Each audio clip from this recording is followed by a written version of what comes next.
A long time ago, in the village of Gangapur, there lived a man named Bhanu and his wife, Rupa. They used to make clay toys and sell them to make a living. One day, Bhanu said, "Rupa, this time I've made some different types of toys for children. I think kids will love them." Rupa looked at the toys and said, "You're right. These toys look very beautiful. But don't you think there are too few of them? If people like them, they will sell out in half a day." Bhanu nodded. "You're right. We need to make more toys, but the clay is finished." Rupa suggested, "You should go to Gopal's field and get some clay. His field's clay is black and smooth. It's perfect for making toys. But first, ask him for permission. Otherwise, he might ask for money later." Bhanu smiled. "All right, I'll ask him. Don't worry, I'll be back soon." Bhanu was a simple and honest man. People in the village often took advantage of his innocence. Bhanu went to Gopal's house and said, "Gopal, I need some clay.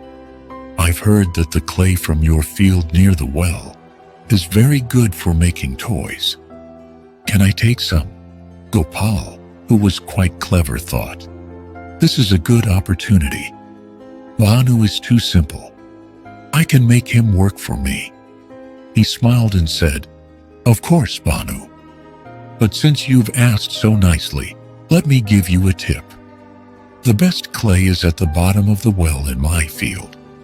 If you dig about 10 to 12 feet down, you'll get the perfect clay for your toys."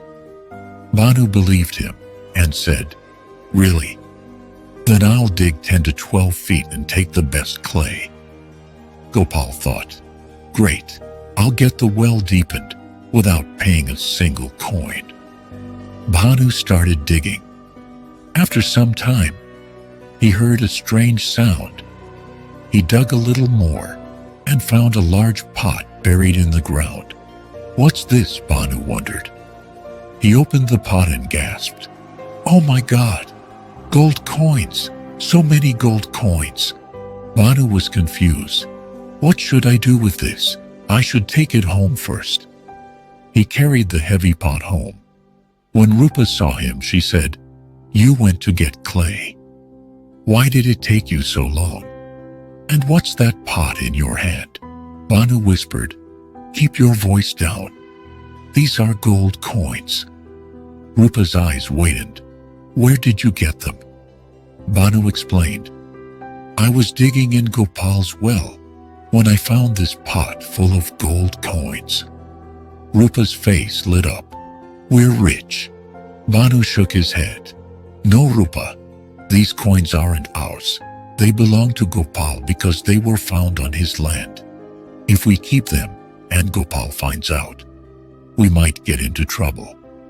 We have to give them back." Rupa frowned. "Are you serious? Why would you give them back?" Bhanu smiled. "Because it's the right thing to do." Bhanu took the pot of coins and went to Gopal's house. "Gopal, while digging the well, I found this pot full of gold coins. Since it's from your land, it belongs to you," Bhanu said. Gopal's eyes widened. "Gold coins?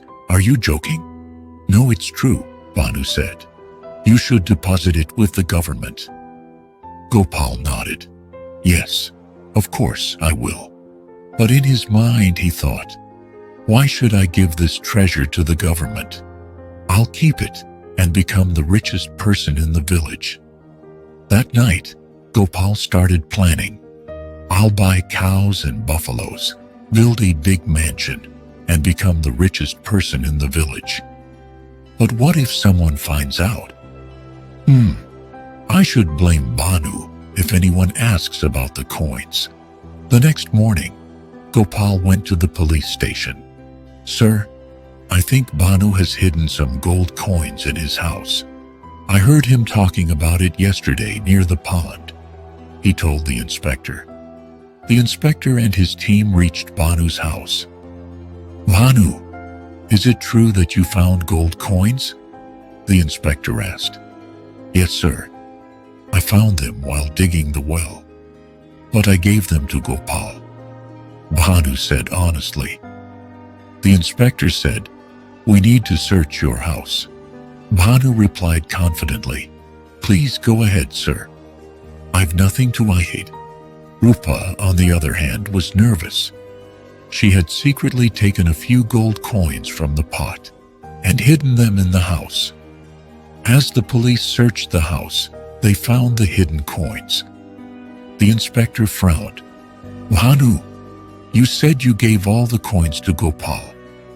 Then how are these coins here?" Bhanu was shocked. "I don't know, sir." Rupa panicked. I took them. I was tempted. I thought it would end our poverty." The inspector shook his head. "You should have been honest from the beginning." Meanwhile, the inspector also went to Gopal's house. "Gopal, where are the rest of the coins?" the inspector asked. Gopal hesitated. "Coins? What coins?" The inspector said, "Bhanu gave you a pot of gold coins. Hand them over." Gopal tried to bribe the inspector. "Why don't we settle this quietly? You keep some coins, I keep the rest, and we forget about it." The inspector laughed. "You think you can bribe me? You were planning to cheat and become rich by framing Bhanu." The inspector arrested Gopal and said, "You've gathered a lot of wealth dishonestly. Now you'll have time to think about your actions in jail." Later, the inspector said to Bhanu, "You've shown great honesty. The government will reward you for finding this treasure."